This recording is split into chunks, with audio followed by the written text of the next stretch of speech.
Vamos agora ao bloco 2, com as regras que sobram, né? A 4, a 5, a 6 e o bônus da 7. Então, ó, regra número 4, olha que legal! Regra desses verbinhos aí. Às vezes esses verbinhos aparecem em umas frases assim e o povo esquece que tem acento quando tem qual é. Isso dá problema lá também numa outra matéria, lá do fim do curso, que é concordância verbal. Então, ó, vamos ver o que acontece aqui. Verbos ter, vir e ver e os derivados dele. Ou seja, derivado do ter, derivado do vir e derivado do ver. Olha só, botei aí um quadrinho. O seu material já está pronto, mas vamos ver como é que eu montei esse material. Os verbos originais são esses, ó, os primitivos. Ter, vir e ver. E botei um derivado de cada. Aqui, ó. O que é verbo derivado? É aquele que se conjuga pelo padrão. Eu falo eu tenho, eu retenho. Eu venho, eu convenho. Eu vejo, eu revejo. Então tem que ser conjugado pelo padrão, né, pela estrutura do verbo primitivo. Isso é que é o verbo derivado. Derivado é um filhote, tá? Então tem um pai e tem um filhote desse pai, desse verbo pai. Tá. Então, ó, o que acontece? Presente do indicativo nessas duas pessoas. Terceira do singular e terceira do plural. A brincadeira vai ficar centrada nelas, tá? E sempre no presente do indicativo, que a brincadeira é só com ele. Tá vendo aqui? Tá. Então, ó, eu tenho, tu tens, ele tem. Oxítona, de uma sílaba só, terminada em AM, não leva. Lembra que eu falei? Só de mais de uma. Aí eu falo, ele tem, eles têm. Poxa, é a mesma pronúncia, né? É a mesma palavra, é um homônimo. A gente vai ver isso em breve. Só que eu não posso escrever da mesma maneira para duas pessoas diferentes. Então, eu tenho que dar uma diferença. E convencionou-se que a do plural, como vem depois do que o singular, ela vem com esse acento que marca uma diferença de número. Número singular versus número plural. Tá? Então, decore. Ele tem um carro. Eles têm um carro. Eu falo da mesma maneira, só que aqui vai ter o acento. E cuidado que às vezes, em algumas provinhas, eles arrancam esse acento aqui e o povo nem vê. O que vai acontecer? Esse é o original. Vai acontecer isso aqui também. Mas vamos ver o filhote dele. No filhote, olha lá. Retém. Ele retém. Eles retêm. O que temos que reparar? Ó, esse circunflexo daqui ele vai voltar. Ele vai se espelhar no filhote. Então o filhote tem que ter esse circunflexo aqui. E o singular tem que ter o agudo. Por quê? Tem que ter o agudo. É um plano de fuga e um plano de guerra. É milagroso. Ah, mas professor, o timbre aqui é fechado. Por que tem um agudo? Porque esse... Lembra que eu falei, a gente só pode trabalhar com dois acentos nessa matéria? Se o original está aqui, eu, por forçação de barra, tive que usar esse daqui. Por que eu tive de usar? Porque senão eu firo. Eu quebro uma regra anterior. Lembra que eu falei? Oxítonos com mais de uma sílaba terminada em EM tem que ser acentuados. Então, se eu não boto, se eu não forço a barra com esse agudo aqui, eu erro a matéria por um outro princípio. Então, uma regra, em tese, não pode se chocar com outra. Eu posso forçar uma barra, mas para salvar a totalidade, o conjunto da obra. Certo? Isso daqui que acontece com todos os derivados de ter, manter, entreter, reter, deter, conter, todos. Esse painel vai acontecer aqui também, com o verbo vir e os derivados de vir. Aqui eu usei o com vir, mas poderia ser, por exemplo, advir, que é outro verbo. Então, ó, presente, eu venho, tu vens, ele vem. Eles vêm. De novo aqui, ó, no azulzinho, ó, o circunflexo. Esse azulzinho vem para cá. E o agudo daqui, ó. Mesmo princípio, lembra que eu falei? Espelha, copia e cola. Então, todos os derivados de vir vão ter essa propriedade no presente do indicativo na terceira pessoa. Do singular, o agudo, e do plural, o circunflexo. Se, numa questão, por exemplo, de prova, ele não botar ou ele trocar, preste atenção. Por quê? Como é que você vai prestar atenção? Na frase, vai buscar o sujeito da frase. Né? Se o sujeito for singular, se eu falar assim, ó, o acordo convém, ele convém. Os acordos convêm, eles convêm. Cuidado que pode ter uma troca ou uma omissão. O criador, né, a banca, numa prova pode tirar o acento. Isso configura erro de acentuação. Tá? E no caso também de concordância. Porque nesse caso aqui, nessa regra, uma coisa está atrelada à outra. E no verbo ver? Eu vejo, tu vês, ele vê. Normal, acentuação. Né? A gente viu isso na regra número 2. Eles vêm. Por que eu botei de verdinho? Porque antigamente, antes do novo acordo, né, aqui tem duas letras, havia um acento circunflexo aqui. O novo acordo acabou com o acento circunflexo na duplinha do EE e do OO.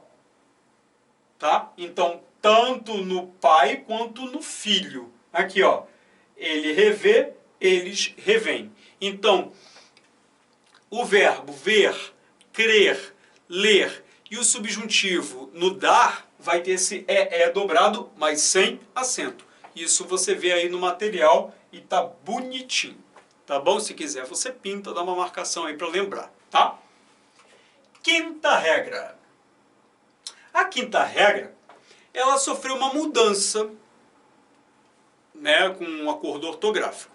Antigamente, os ditongos orais abertos, ei e oi, né, porque existem três, ei, el e oi. O el não sofreu alteração alguma. Agora, o ei e oi, sim. Então, o que aconteceu? Antigamente, o ei e o oi eram sempre acentuados, onde quer que eles aparecessem na palavra. Sempre eles tinham acento. Agora não. Com o novo acordo, alguma coisinha mudou. E o que mudou está no quadro. Bota aí.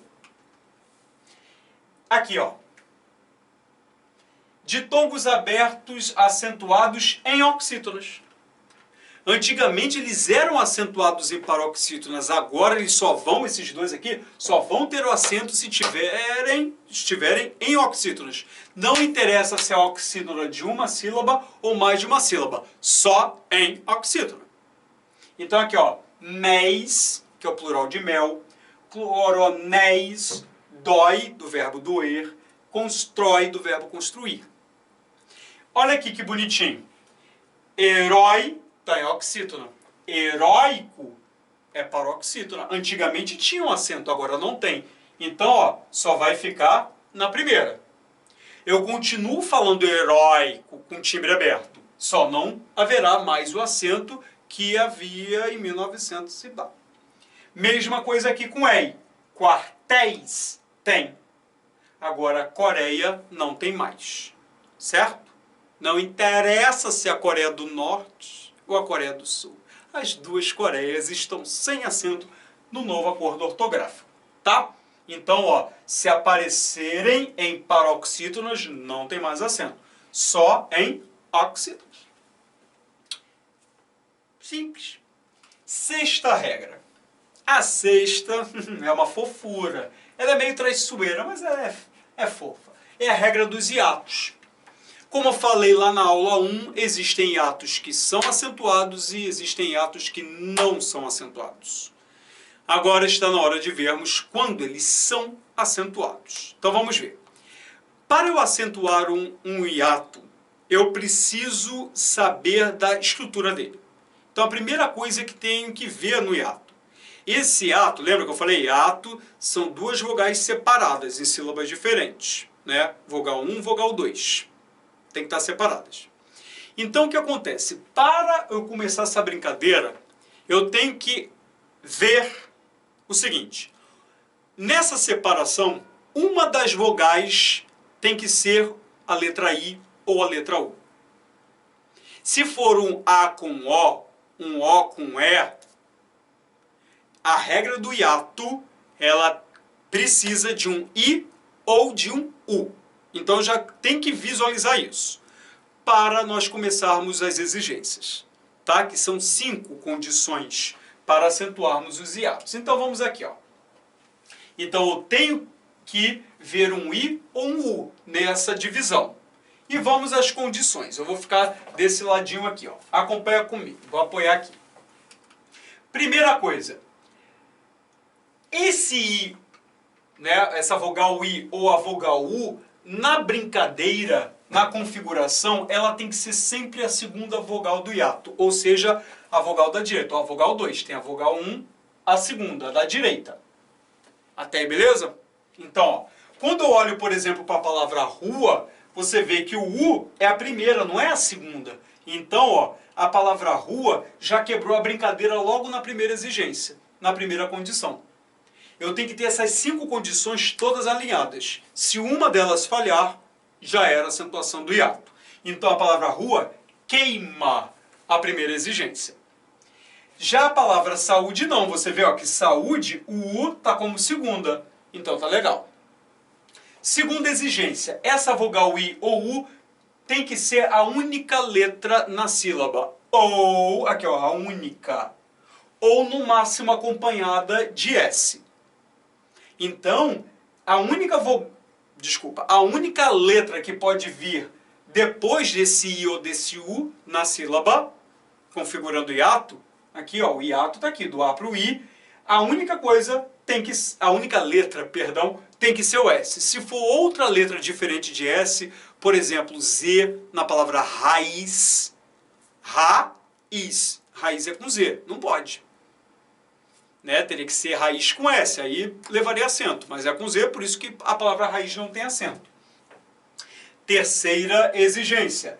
Essa letra I ou essa letra U, ela não pode ser duplicada, repetida. Olha aqui, eu botei xiita. Você vê que o segundo I é a tônica, mas o problema é que ele está repetido. Tá? Então eu botei aí a palavra xiita, se eu não me engano, existiu outra, a palavra ucuúba, né, que é uma semente, é um vegetal, uma plantinha, né? Ucuúba, então tem 2 U's, o segundo é mais forte. Não pode ser acentuado porque ele está repetido. Quarta exigência. Depois desse I ou desse U, não pode aparecer o dígrafo NH. A palavra mais famosa da língua é rainha, mas poderia ser o diminutivo de saia. Sainha, fuinha, bainha, rainha, né?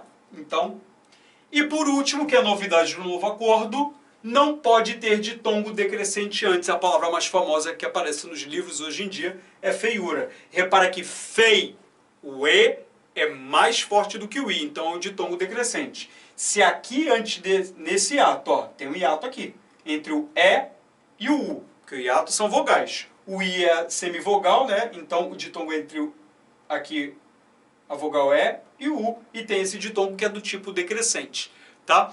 A banca, você não vai, eu vi no tarô e no baralho cigano que você não vai encontrar em provas uma questão cobrando com ditongo crescente. Por uma eliminação, existem pouquíssimas palavras na língua portuguesa, os livros sequer citam. Então isso não costuma cair em prova. Mas o que você precisa saber é que o caso de ditongo decrescente, pelo novo acordo, queimou. Isso quer dizer, antigamente a palavra feiura era acentuada, agora não é mais. Certo? Todas essas 5 condições têm que estar agrupadas para acentuarmos os hiatos. Senão a regra do hiato, que é uma regra independente de posição. Ó, você fala aqui para mim, saúde, ela é uma paroxítona terminada em E. Aí você vai, mas professor, o senhor falou que paroxítona em E não pode pelo macete. Mas aqui, ó, a regra que prevalece é a regra do hiato. Então, cuidado com isso. Tá? Você vê faísca, ó, uma paroxítona, termina em A, mas a regra que justifica esse acento ali é a regra do hiato. Então a regra do hiato é uma regra independente, autônoma. Ela não se baseia em posição. Pode cair aqui, na penúltima, pode cair na última. Por exemplo, no banco, né, não querendo fazer mexer, que eu não estou ganhando um centavo, o banco Itaú. Então Itaú está na última. É uma oxítona, tá? Termina em U. Mas por que tem acento? Pela regra dos hiatos, não é pela regra da oxítona, porque a regra da oxítona diz que não poderia. Certo? Então a regra do hiato ela é soberana, ela não depende de posição, como a regra 1, 2 e a 3 que estudamos no bloco 1, tá? Muito que bem. E vamos à última regra, que é uma regra que ela foi transformada e para a alegria da nação brasileira. Por quê?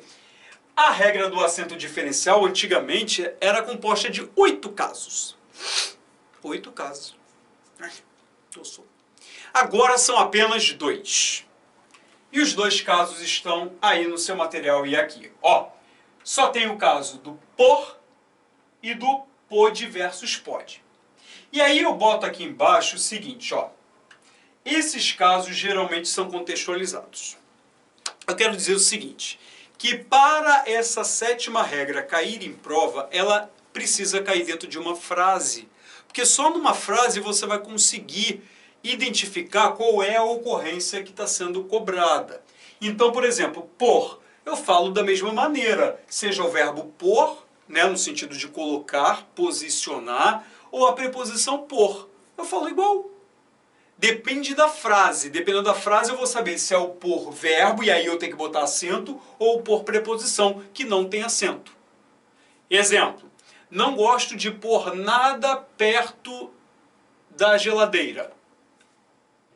Aí é o por de colocar, posicionar. Tem que ter acento. O que a banca faz? Ela tira o acento e transforma nesse. Está errado.